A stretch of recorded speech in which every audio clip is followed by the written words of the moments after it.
Toronto's Jazz Bistro. I'd like to welcome to the show the First Lady of Southern Wing, Joan Hunter. How are you today? Very well, thank you. Good, good, good. Thanks for having me. So I want to speak to you a little about Colin Hunter. You know, I know he loves music. You're someone who sees him every day. Talk to us from your view of his passion and love for music. Well, ever since I met him, Yes. which was 47 years ago, we've been married 46 years, he's always sang. And the first time that I met him, he would just sing to me, and he would sing in the shower, and I was always impressed because he knew every word to the songs, and he is just that little bit older than me. Okay. So a lot of the songs from the 30s and 40s I did not know. Okay. And I learned them through him. And then when he started off in the travel industry in Canada and became climbing up the ladder, he was climbing up the ladder, becoming the gentleman he is today in the industry, he didn't have too much time for singing. Okay. Until he was about 50, I think for his 50th birthday, we rented a karaoke machine for his party. And he loved it. He had a microphone in his hand, and really he never put it down from then. So the idea of him starting an airline and well, why don't you sing a song and record it, come fly with me, kind of made sense. Sure. And then from then he got the confidence, I think, to sing a bit more. And then Sam Chow, I must say, a friend and manager and president of Sunwing Canada, Quebec, he encouraged him, and he became his kind of agent in getting him a few gigs here. So we took Joe Seeley, and off we'd come, and still with a little hesitation sometime, and then it's just rolled on from there.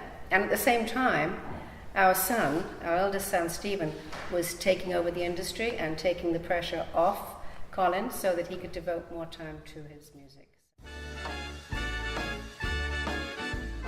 So talking about success, he's accomplished a lot. What are you most proud of Colin? I'm proud of the fact that he is very focused on what he does, and I think this is the one lesson that he gives our children and anyone else who works for him, that he has a goal and he just goes for that one thing.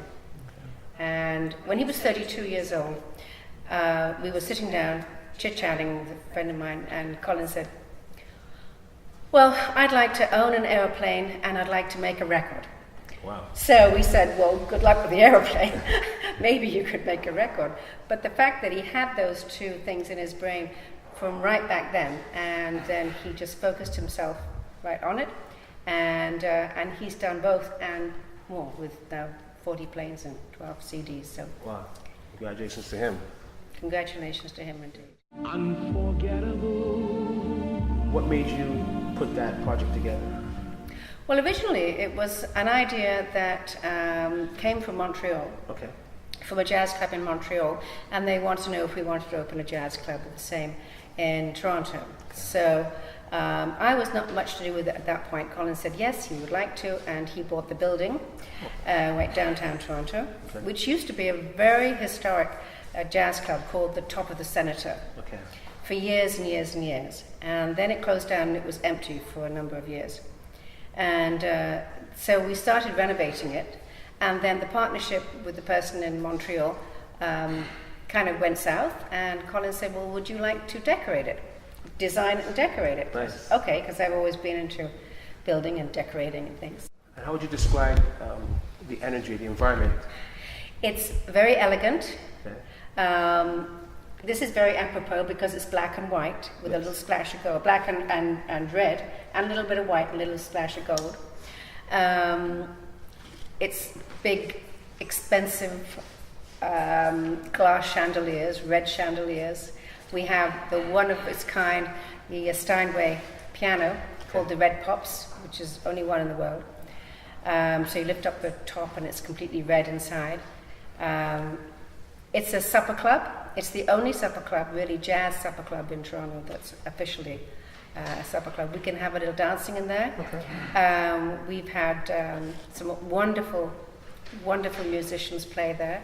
So it's classy, the food is excellent, and it's just, there's nothing like it in Toronto. It's a step up from the regular pub jazz. Ladies and gentlemen, the First Lady of Sunwing. Give her a hand, please.